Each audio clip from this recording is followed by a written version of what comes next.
நற்றுணையாவது நமச்சிவாயவே. பூம்பாவை சீரீஸோட last part video தான் இது. இந்த 6th பார்ட் வரைக்கும் பொறுமையா எல்லா வீடியோஸும் பார்த்துட்டு இருக்கவங்க எல்லாருக்குமே ரொம்ப நன்றி. பூம்பாவை அண்ணன் மாதிரி மெதுவா நடந்து வந்து சம்பந்தருடைய காலில் விழுறாங்க.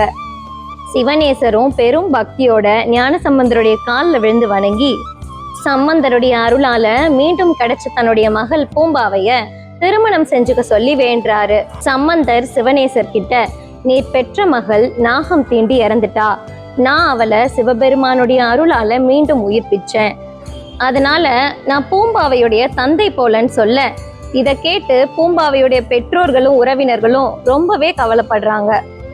தன்னுடைய குழந்தை பருவத்திலிருந்தே சம்பந்தருக்குன்னு அர்ப்பணிச்சு வளர்த்த பூம்பாவை வேறொருத்தரை மனசால கூட ஏத்துக்க முடியாதுன்னு திருமணம் செஞ்சுக்காம தன்னுடைய வாழ்நாள் முழுக்கவும் கபாலீஸ்வரர் கோவில்ல தொண்டு செஞ்சு சிவனடி சேர்ந்தாங்க.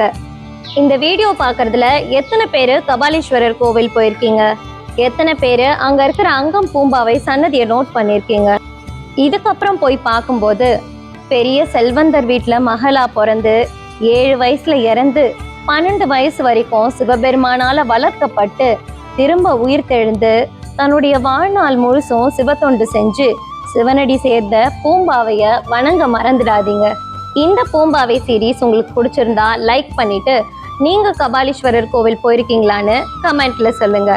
நன்றி.